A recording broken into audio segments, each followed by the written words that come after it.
सुबह का समय था। सूरज की पहली किरणें धीरे धीरे गांव के खेतों पर गिर रही थी। हर खेत में हल्की हल्की ओस की बूंदें चमक रही थीं। पक्षियों की चहचहाहट गूंज रही थी और दूर से नदी की बहती धारा की आवाज सुनाई दे रही थी। छोटे छोटे बच्चे गांव की गलियों में खेल रहे थे।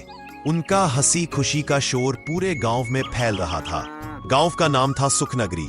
यह गांव अपने हरियाली और मेहनती लोगों के लिए प्रसिद्ध था। यहाँ के लोग सादगी से जीते थे, लेकिन उनकी जीवन शैली में हमेशा संतोष और प्रेम दिखाई देता था। गांव का सबसे आदरणीय व्यक्ति था साधु बाबा आचार्य आनंद गिरी। वे वर्षों से गांव के किनारे बने छोटे से आश्रम में रहते थे। उनका जीवन बहुत सरल था। साधारण वस्त्र, ध्यान और सेवा ही उनकी पहचान थी। गांव वाले उन्हें केवल साधु ही नहीं मानते थे, बल्कि वे उन्हें भगवान का दूत मानते थे। साधु बाबा नदी किनारे ध्यान लगाकर बैठे थे। उनके चारों ओर बच्चे खेल रहे थे। भोला बच्चा हंसते हुए, बाबा देखो, मैंने नदी किनारे रेत से मंदिर बना लिया। साधु बाबा मुस्कुराते हुए, साधु बाबा बहुत अच्छा बनाया है बेटा। मंदिर चाहे रेत का हो या सोने का, असली मंदिर तो हमारे दिल में होता है। गांव वाले हंसते हुए अपने काम में लग जाते हैं। रामलाल किसान, देखो, बच्चों की मासूमियत और साधु बाबा की कृपा, यही हमारे गांव का सौभाग्य है। सच कहा भाई, बाबा के कारण ही हमारा गांव हमेशा सुखी और शांति से भरा रहता है। साधु बाबा बच्चों के पास बैठकर उन्हें जीवन के छोटे छोटे पाठ समझाते थे। साधु बाबा, बच्चों, अगर तुम अपने काम में मेहनत और ईमानदारी रखो तो जीवन हमेशा खुशियों से भरा रहेगा। लालच और ईर्ष्या कभी किसी को सुख नहीं देती। गांव के लोग भी अपने दैनिक काम में व्यस्त थे।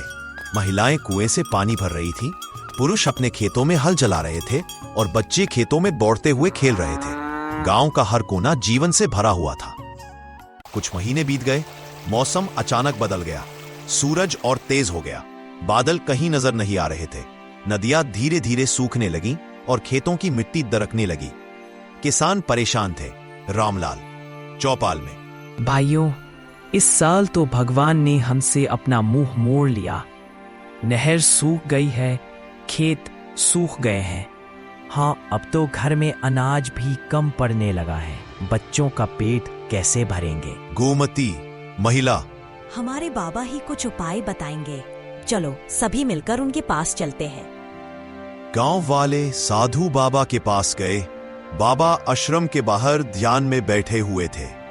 गांव वाले, बाबा, हमारे खेत सूख गए हैं, बच्चों को खाना नहीं मिल रहा, हमें बचाइए। साधु बाबा ने गहरी सांस ली और आंखें बंद कर कुछ समय ध्यान किया। साधु बाबा धीरे से, बच्चों, चिंता मत करो। भगवान हमेशा अपने भक्तों की परीक्षा लेते हैं। 2 दिन बाद यहां आओ। मैं तब तक समाधान के उपाय पर ध्यान लगाऊंगा। लेकिन बाबा, इतने दिन कैसे जिए? हमारे पास अब खाने का सामान भी कम है। साधु बाबा धीरे से, भाई, संकट का समय आता है। धैर्य और विश्वास ही हमारा सबसे बड़ा हथियार है।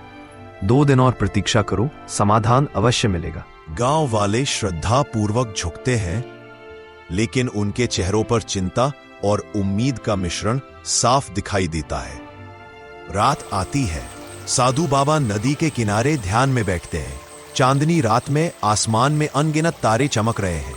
साधु बाबा अपने हृदय से प्रार्थना करते हैं। साधु बाबा मन में, हे प्रभु, हमारे गांव को इस विपदा से बाहर निकालिए, हमारे लोगों की मदद कीजिए। और इस रात के अंधेरे में भगवान ने साधु बाबा की तपस्या देखकर उन्हें एक अद्भुत वरदान देने का निर्णय लिया। रात के समय भगवान प्रकट होते हैं और साधु बाबा को एक जादुई हैंडा देते हैं, जिसमें हाथ डालकर कोई भी भलाई की इच्छा पूरी हो सकती है। भगवान मधुर स्वर में, आनंद गिरी, यह हंडा तुम्हारे गांव के कल्याण के लिए है। इसका उपयोग केवल भलाई और दूसरों की मदद के लिए करना। लालची व्यक्ति इसका दुरुपयोग करके अपने नुकसान में फंस जाएगा। हे प्रभु, आपका अनंत धन्यवाद। मैं इसे केवल गांव की भलाई के लिए प्रयोग करूंगा और गरीब की मदद करने के लिए ही प्रयोग करूंगा। प्रकाश धीरे धीरे कम हो गया और भगवान अदृश्य हो गए। जंगल फिर से शांत हो गया, लेकिन साधु बाबा का मन अब और भी दृढ़ हो गया। 2 दिन भी बीत गए। 2 दिन बाद गांव वाले साधु बाबा के पास पहुंचे। सबकी आंखों में उम्मीद और चिंता दोनों झलक रहे थे। गणेश, बाबा, अब तो बताइए हमें कैसे मुक्ति मिलेगी? कुछ तो बोलो बाबा। साधु बाबा मुस्कुराए और हांडा निकालकर सामने रखते हैं। उन्होंने आंखें बंद की और हाथ हांडे में डाला। साधु बाबा धीरे से, हे प्रभु, हमारे गांव पर कृपा करें, बरसात हो और खेत हरे भरे हो जाए। कुछ ही क्षणों में आकाश में बादल जमा होने लगे। हल्की हल्की बारिश शुरू हुई जो धीरे धीरे तेज हो गई। किसानों के चेहरे पर खुशी के आंसू थे। रामलाल, देखो देखो, बारिश आ गई, हमारे खेतों को जीवन मिल गया। सचमुच बाबा, आप और भगवान दोनों ने हमारे गांव की रक्षा की। याद रखो बच्चों, यह सिर्फ भगवान की कृपा नहीं है, बल्कि विश्वास और धैर्य का परिणाम भी है। गांव के लोग साधु बाबा के आशीर्वाद से रोमांचित थे। इस घटना ने गांव में एक नई आशा और विश्वास की लहर फैला दी। बच्चे बारिश में खेलते हुए एक दूसरे पर पानी फेंकते हैं। भोला बच्चा, देखो रामू, मैं तुम्हें भीगाने वाला हूँ। अरे नहीं नहीं, मुझे मत भिगो। किसानों की हलचल। गणेश, रामलाल, जल्दी, खेतों में पानी पहुंच गया है, धान को बचाना है। हाँ हाँ, जल्दी हल निकालो, सब काम करना पड़ेगा। गोमती, आहा, हमारे बच्चों के लिए अब अन्न मिलेगा। बाबा की कृपा के बिना यह संभव नहीं था। इस तरह गांव वालों की पहली बड़ी परेशानी बारिश ना होना जादुई हांडे की मदद से हल हो जाती है। गांव में खुशी लौट आती है और साधु बाबा का सम्मान और भी बढ़ जाता है। कुछ हफ्तों बाद सुखनगरी गांव में एक नई समस्या उठी। तेज गर्मी और बारिश के बाद भी कुछ नालियां गंदी हो गई थी, जिससे गांव में अचानक बीमारी फैल गई। बच्चों और बुजुर्गों के बुखार बढ़ने लगे। गोमती परेशानी में। अब इस समस्या से बाबा ही बचा सकते हैं, दवा भी काम नहीं कर रही है। गांव वाले तुरंत साधु बाबा के पास पहुंचे। बाबा अभी भी हैंडे के पास ध्यान में बैठे थे। बाबा, हमारे बच्चे बीमार पड़ गए, कोई दवा काम नहीं कर रही। हाँ, और गांव के बुजुर्ग भी ठीक नहीं हो रहे, अब क्या करेंगे? साधु बाबा शांत होकर। साधु बाबा ने हांडा उठाया और हाथ डालकर मन में प्रार्थना की। साधु बाबा धीरे से, हे प्रभु, इस गांव के लोगों को स्वास्थ्य दो, बच्चों और बुजुर्गों को तंदुरुस्ती लौटाओ। कुछ ही दिन बाद गांव के लोग धीरे धीरे ठीक होने लगे। बीमारियां गायब हो गईं और गांव फिर से हंसी और खुशी से भर गया। गांव वाले सारे बाबा के पास जाते हैं बाबा का धन्यवाद करने के लिए। गणेश खुश होकर, देखो बाबा, आप और भगवान ने हमारी मदद की। गोमती आश्चर्यचकित, सचमुच बाबा, ये हांडा अद्भुत है। साधु बाबा मुस्कुराते हुए गांव वालों को समझाते हैं। साधु बाबा, ध्यान रखो, यह हांडा केवल भलाई के लिए है। लालच और स्वार्थ इसके नियमों को बदल देंगे। ये बस गौ की भलाई के लिए है। कौन सा भी स्वार्थ या लालच मत रखो। गांव में एक आदमी था, रघुनाथ। वह हमेशा दूसरों की खुशी देखकर जलता था। उसका मन केवल धन और दौलत में लगा रहता था। उसने देखा कि साधु बाबा हांडे में हाथ डालकर गांव की सारी परेशानियां हल कर रहे हैं।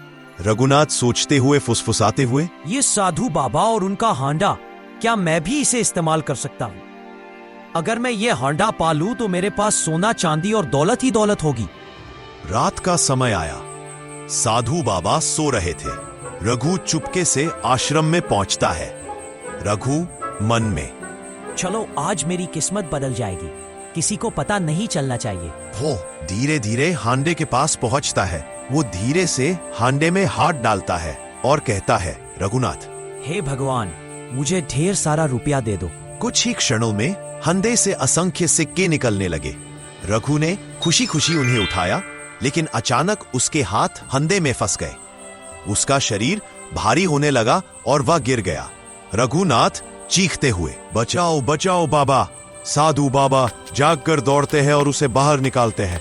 साधु बाबा, रघु, यह हांडा लालचियों के लिए नहीं है। इसका दुरुपयोग करने वाला स्वयं ही फंस जाएगा। रघु शर्मिंदा होकर भाग जाता है।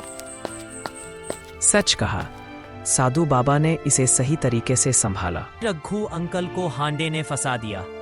हाँ हाँ, यह तो सीख है लालच का। साधु बाबा। देखो बच्चों, यह हांडा केवल जरूरत और भलाई के लिए है। लालच का परिणाम हमेशा कष्ट होता है। सच में बाबा, हम सब ने ये सीखा कि मेहनत, विश्वास और धैर्य सबसे बड़ी शक्ति है। कुछ दिन बाद रघु का मन फिर लालच से भर गया। उसने देखा कि साधु बाबा के हांडे में हाथ डालने से गांव की सारी परेशानियां हल हो गई हैं। रघु मन में, पहली बार मैं केवल पैसे के लिए गया था, मेरे हाथ फंस गए और मैं शर्मिंदा हुआ।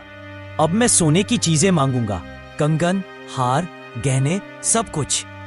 रात का समय रघु फिर चुपके से आश्रम में आता है। रघु फुसफुसाते हुए, अब देखो भगवान, मैं सोने का सब कुछ मांग रहा हूं। सब कुछ सोना ही सोना होगा मेरे पास। वह धीरे धीरे हांडे में हाथ डालता है। रघु, हे प्रभु, मुझे ढेर सारा सोना दो।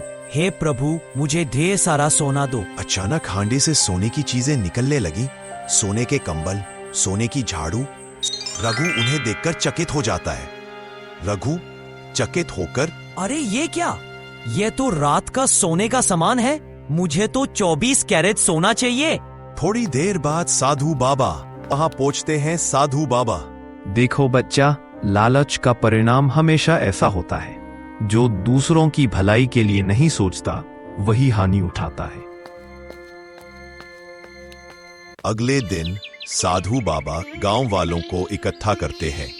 साधु बाबा, बच्चों, ये हांडा अब यहाँ नहीं रहेगा। इसका उपयोग केवल जरूरत के समय होना चाहिए, नहीं तो लालच हमारे गांव को बर्बाद कर देगा। वे हंदा में हाथ डालते हैं और प्रार्थना करते हैं। अचानक हंदा चमककर गायब हो जाता है। साधु बाबा, अब याद रखो, असली जादू मेहनत, एकता और विश्वास में है। भगवान ने हमें ये सीख देने के लिए ये हांडा दिया था। हाँ बाबा, हम समझ गए।